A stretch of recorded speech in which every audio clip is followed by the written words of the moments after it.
बिस्मिल्लाहिर्रहमानिर्रहीम। फ़हीम महबूब आपसे मुखातब है। दुआ है कि अल्लाह मेरे और आपके काम में बरकत अता करे, आमीन।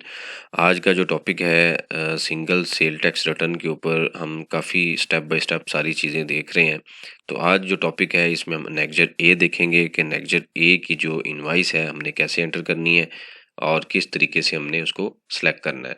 तो नेक्स्ट ए में एक चीज़ मैं यहाँ पे क्लियर करूँ कि अभी इस माह की जो एंट्री है, मतलब जो दिसंबर की रिटर्न चूँकि हमने फ़ाइल करनी है 18 जनवरी तक, और जो उससे पुराना डाटा है, क्योंकि परचेज़ के लिए हमारे पास 6 मंथ अवेलेबल होते हैं। 6 मंथ में हम जो इनवाइस है वो सिलेक्ट कर सकते हैं, परचेज़ डाटा में जाके उसको हम लोड कर सकते हैं, जो कि पुरानी रिटर्न में ऑप्शन अवेलेबल थी।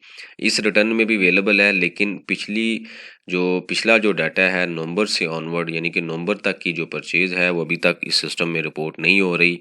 मेरी डिस्कशन चल रही है, पॉसिबल है कि शाम में या कल मॉर्निंग तक वो चीज़ भी अपडेट हो जाए, क्योंकि ये एक सिस्टम से दूसरे सिस्टम पे डाटा ट्रांसफ़र हो रहा है।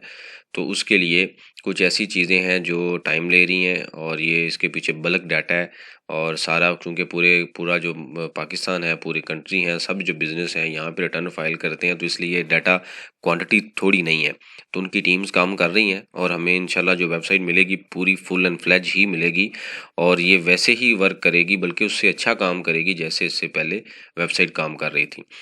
तो परचेज़ डाटा में परचेज़ एंट्री नेक्स्ट ए में जो दिसंबर से रिलेटेड परचेज़ है वो आपको अपीयर हो जाएगी, लेकिन पिछले माह की जो अभी सेल है, परचेज़ है, वो आपको आपकी जो विंडो है वहाँ पे अपीयर अभी नहीं होगी। तो ये कॉन्सेप्ट आपने ज़हन में रखना है।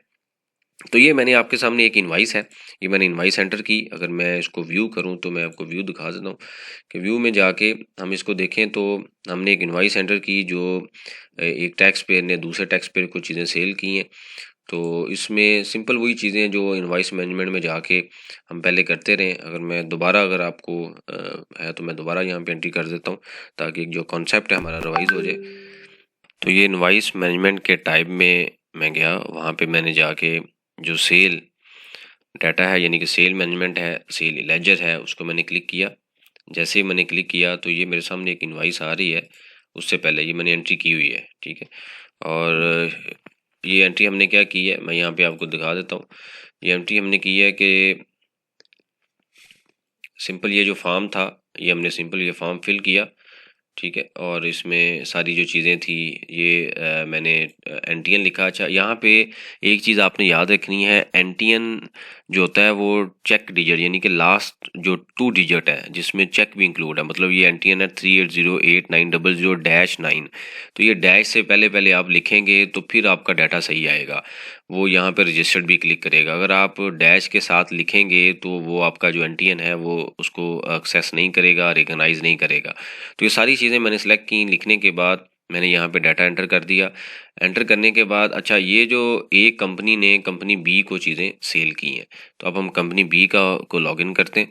तो ये मैंने कंपनी बी को लॉगिन किया। लॉगिन करने के बाद नेक्स्ट ए पे क्लिक किया, और जैसे ही मैंने नेक्स्ट ए पे क्लिक किया उसके बाद मैं क्या कर रहा हूँ, यहाँ पे लोड इनवाइसेस पे क्लिक करूँगा। तो यहाँ पे जो कंपनी ए है उसका मैं एनटीएन लिखूँगा, और एनटीएन लिखने के बाद मैं इसको सर्च करूँगा। जैसे मैंने सर्च किया तो ये आपके सामने ये देख लें इनवाइस आ गई है। उसके बाद मैं यहाँ पे इसको क्लिक करूँगा और क्लेम पे क्लिक कर लूँगा। जैसे ही मैं क्लेम पे क्लिक करूँगा और उसके बाद ये समरी है। जो समरी क्या है, समरी में आप देख सकते हैं कि आपकी टोटल ये परचेज़ है और 1,17,000 रुपये उस पर 1,00,000 की परचेज़ है, 17,000 जीएसटी है। और समरी उसने बता दी है कि जी टोटल आपकी जो परचेज़ है वो मतलब कि रजिस्टर्ड से कितनी है, अनरजिस्टर्ड से कितनी है। अब ये जो 2 ऑप्शन इंसर्ट की गई हैं, ठीक है, total input credit disallowed on account of non ATL suspension black list suspending 3 filing for 3 month. अब ये नई एडिशन की गई है, इसके ऊपर मैं सेपरेट लेक्चर बनाऊंगा कि अगर आप 3 कंसेक्टिव मंथ तक फाइलिंग नहीं करते, सेल टैक्स रिटर्न फाइल नहीं करते, कोई अगली जो नेक्स्ट पार्टी, यानी कि अगर ये जहाँ से मैंने चीज़ें परचेज़ की हैं ये बंदा अगर 3 माह तक फाइलिंग नहीं करता तो उससे रिलेटेड जो इनपुट है वो मुझे डिसअलाउ किया जाएगा। तो इसके ऊपर सेपरेट एक डिटेल लेक्चर होगा जिसके अंदर यानी कि नई एडिशन की गई है, थोड़ा सा सिस्टम इम्प्रूव करके लोगों को सिस्टम के थ्रू कंट्रोल करने की कोशिश की जा रही है। इसके ऊपर डिटेल से एक लेक्चर बनेगा, और बाद में जैसे ही सिस्टम थोड़ा सा अपडेट होता है तो इसमें बनाऊंगा, क्योंकि ये काफ़ी टेक्निकल चीज़ें हैं जो हम इसको डिटेल में समझेंगे।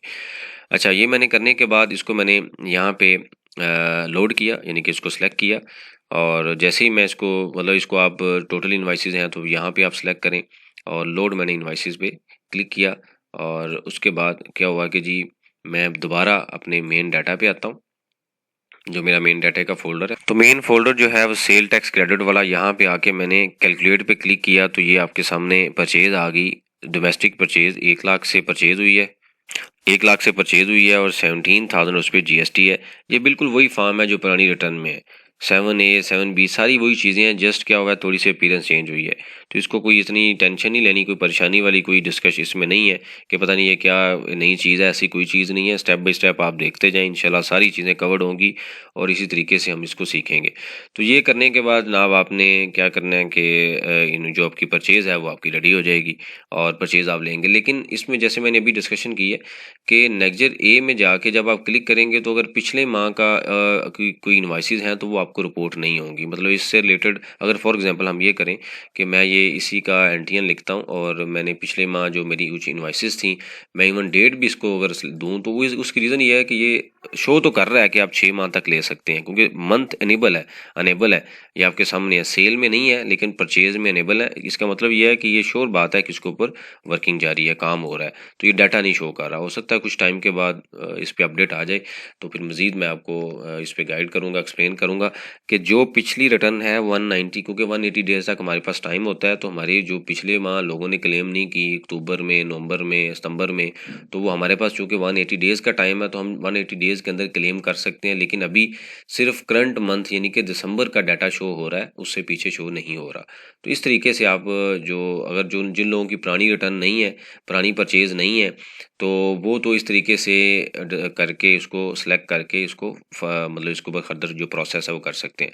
अच्छा, इसके ऊपर जो फर्दर डिस्कशन है वो ये है कि मैं अभी आपको ये सजेस्ट करूँगा कि इसके ऊपर अभी आप डाटा ओके करें, इसको फीडिंग करके इसको ट्राई करते रहें, इसको सीखते जाएँ।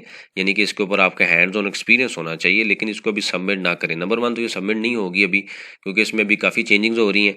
दूसरा ये है कि इसको आप सिर्फ लर्न करते जाएँ। जैसे ही उनकी तरफ से एक फाइनल गो अहेड आता है मैं आपको अपडेट करूँगा उसके ऊपर भी।